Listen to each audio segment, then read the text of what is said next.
حضرت عمر کا زمانہ خلافت ہے اور ابو سفیان، اکرمہ بن ابی جہل، حارث بن ہشام، سہیل بن عمر، صفوان بن امیہ، یہ سارے سردار مکے کے آپ کے پاس بیٹھے ہوئے ہیں۔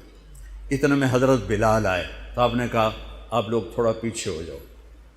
پھر حضرت سلمان آ گئے، آپ نے کہا آپ لوگ تھوڑا پیچھے ہو جاؤ۔ پھر مقداد آ گئے، آپ نے کہا آپ لوگ تھوڑا پیچھے ہو جاؤ۔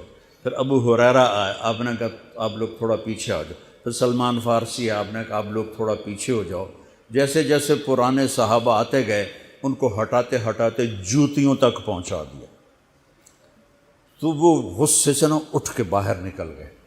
اور ابو سفیان کہنے لگے یہ کیا کیا ہے، عمر نے ہمارے ساتھ غلاموں کو آگے بٹھایا ہے اور ہمیں جوتوں پہ بٹھا دیا۔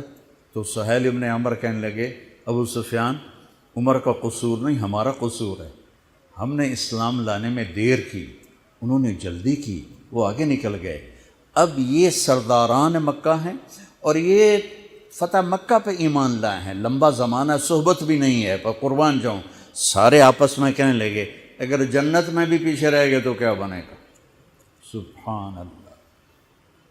تو سارے واپس آ گئے، کہنے لگے عمر جو تو نے کیا ہمارے ساتھ ٹھیک ہے، لیکن ہمیں فکر یہ ہے کہ اگر ہم جنت میں بھی ایسے ہی تمہارے اس طرح پیچھے رہ گئے تو ہمارا کیا بنے گا؟ کوئی راستہ بتاؤ کہ ہم تم سے آگے تو نہیں نکل سکتے، برابر تو ہو جائیں۔ افراد تیار کی، افراد۔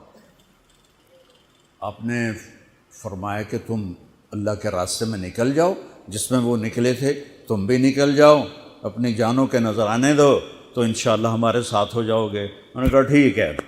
تو یہ سارے حضرات مکہ آئے اور انہوں نے مکہ چھوڑا اور 400 قریشی نوجوان، 400 انہوں نے ہجرت کی، ملک شام میں جہاد ہو رہا تھا۔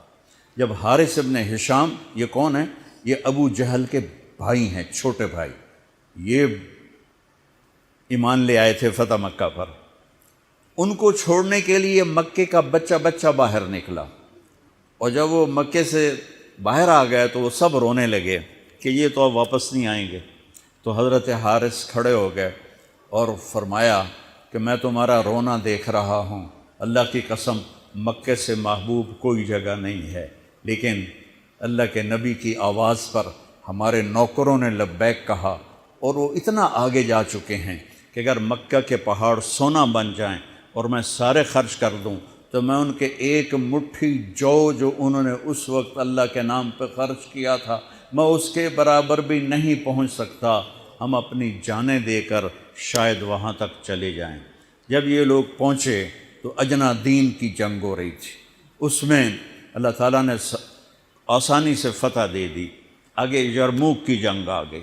یرموک کی جنگ میں عیسائیوں کا سردار تھا باہان اور 3 لاکھ کا لشکر تھا، اور صحابہ 36,000 تھے، اور ان کے امیر تھے حضرت خالد ابن ولید رضی اللہ عنہ۔ 9 دن یہ جنگ چلتی رہی، اور اس میں ایک دن ایسا ہوا کہ صحابہ کو رومی ہٹاتے ہٹاتے ہٹاتے خیموں تک لے آئے۔ تو ایک دم حضرت اکرمہ بن ابی جہل رضی اللہ تعالیٰ عنہ اپنے سر سے لوہے کی ٹوپی اتار کے پھینک دی اور اپنے تلوار کا جو وہ کور تھا اس کو توڑ دیا اور کہا کون ہے میرے ہاتھ پر موت کی بیعت کرتا؟ تو حضرت خالد اور اکرمہ ایک ہی قبیلہ بنو مخزوم ہیں، تو خالد نے ان کا ہاتھ پکڑ لیا، کہا نہیں نہیں نہیں نہیں نہیں ایسا نہ کرو، ابھی تیری ضرورت ہے۔ تو انہوں نے جھٹکا دے کر ہاتھ چھڑا کر الیک عنی، میں اس کا ادب والا ترجمہ ہی کروں گا کہ مجھ سے دور ہو جاؤ، لیکن انہوں نے بہت سخت لفظ استعمال کیا، بہت سخت لفظ استعمال، الیک عنی، ہٹ جا پرے۔ میں وہ ترجمہ نہیں کر رہا ہوں، مقام ادب کی وجہ سے بتا، پیچھے ہٹ جا۔ انی و ابی کان من اشد الناس عداوۃ لرسول وافر منکم اليوم، ساری زندگی میں اور میرا باپ اللہ کے نبی کی دشمنی میں گزار دی، اور آج جب اس داغ کو دھونے کا وقت آئے تو میں بھاگ جاؤں گا، میں نہیں ٹلوں گا۔ تو سب سے پہلے کس نے بیعت کی؟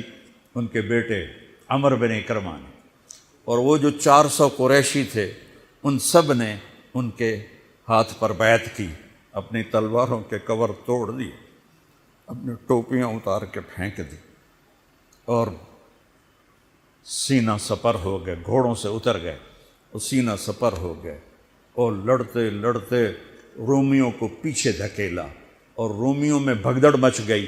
جو ہی بھگدڑ مچی تو حضرت خالد بن ولید دوڑے دوڑے واپس آئے، اکرمہ کدھر ہے، اکرمہ کدھر ہے؟ کہا جی وہ پڑے ہیں۔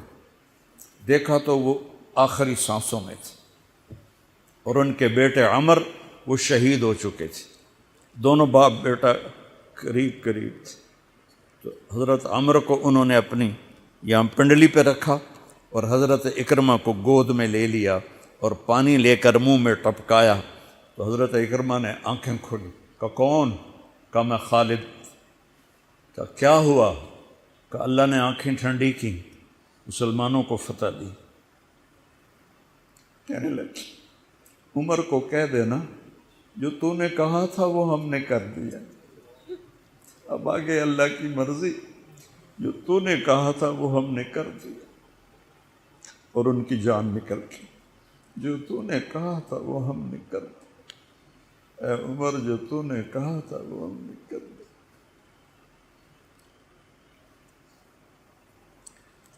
اور خالد بن ولید کو غصہ آ گیا، جوش آ، غصہ نہیں جوش آ گیا۔ عرب جب خوش ہوتے تھے تو باپ کے نام سے پکارتے تھے، جب غصے ہوتے تھے تو ماں کے نام سے پکارتے تھے۔ حضرت عمر کے باپ کا نام خطاب ہے اور ماں کا نام ہے حنتمہ۔ تو حضرت خالد بن ولید نے کہا اب حنتمہ کا بیٹا یہ نہیں کہہ سکتا کہ سرداروں نے قربانیاں نہیں، میرے نبی نے ایک نسل تیار کی۔ یہ نبیوں کے کام کا مقصد تھا کہ انسانوں کو ایسا بنانا کہ وہ اللہ کو راضی کرنے والے بنے اور اللہ کی محبوب زندگی اپنائیں۔